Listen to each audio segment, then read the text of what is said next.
In the vast mythology of DC Comics, there are many villains, but only one is the embodiment of tyranny itself. Darkseid, a being of godlike power, but more than that, a manifestation of the ultimate psychological terror, the annihilation of free will. Welcome to Unmasked.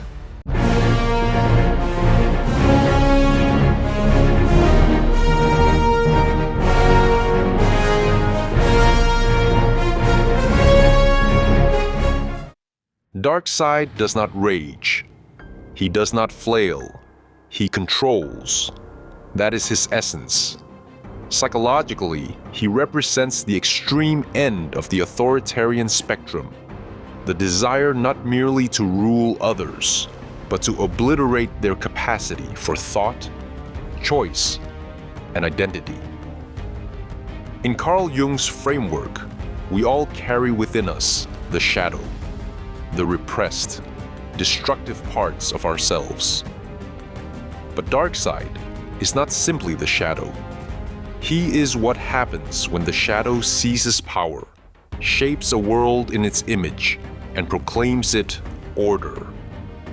His mission is the anti-life equation, a formula that eliminates autonomy. Not death, but obedience so complete it erases the soul. What is the anti-life equation, truly? On the surface, it's a mathematical construct, but symbolically, it is psychological totalitarianism, a metaphor for ideological possession, the way cults, fascism, and dogma strip people of identity until they speak and act only as extensions of someone else's will. Erich Fromm warned of this in Escape from Freedom.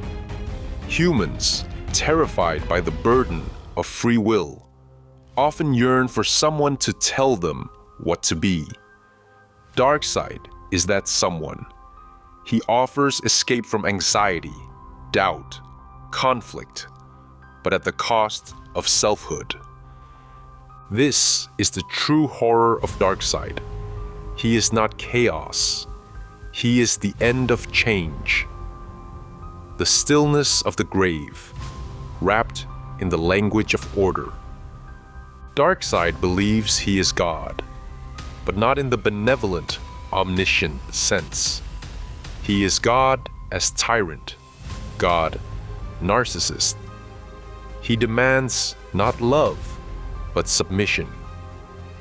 This is classic malignant narcissism, defined by grandiosity, lack of empathy, and a pathological need to dominate. Darkseid is not content to win.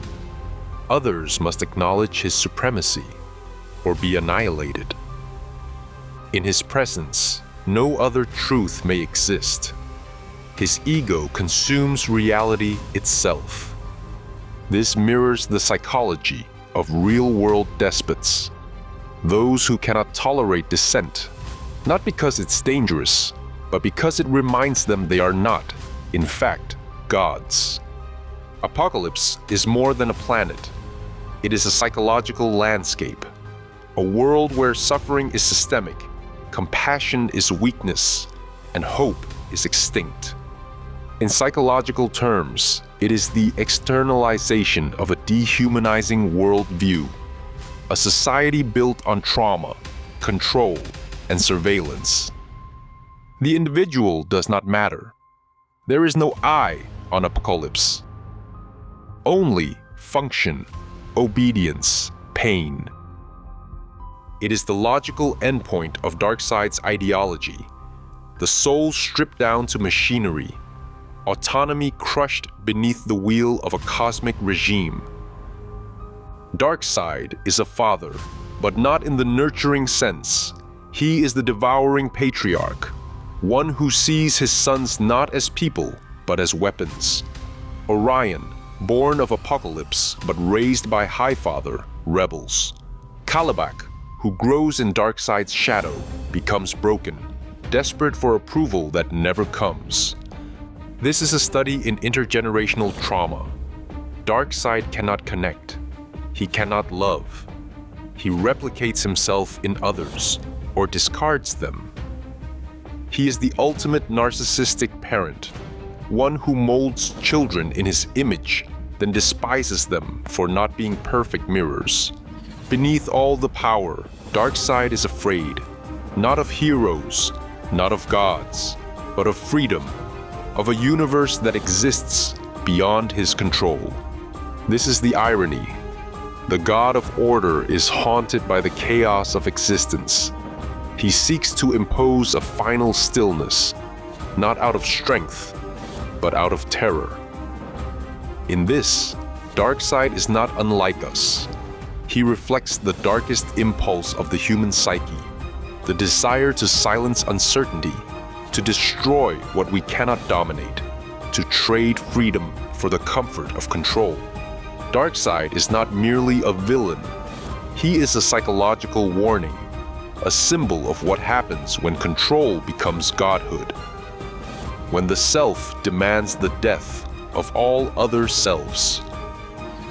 We may never meet Darkseid, but we may feel his shadow in systems that erase identity, in ideologies that demand obedience, in our own need to silence the chaos of life.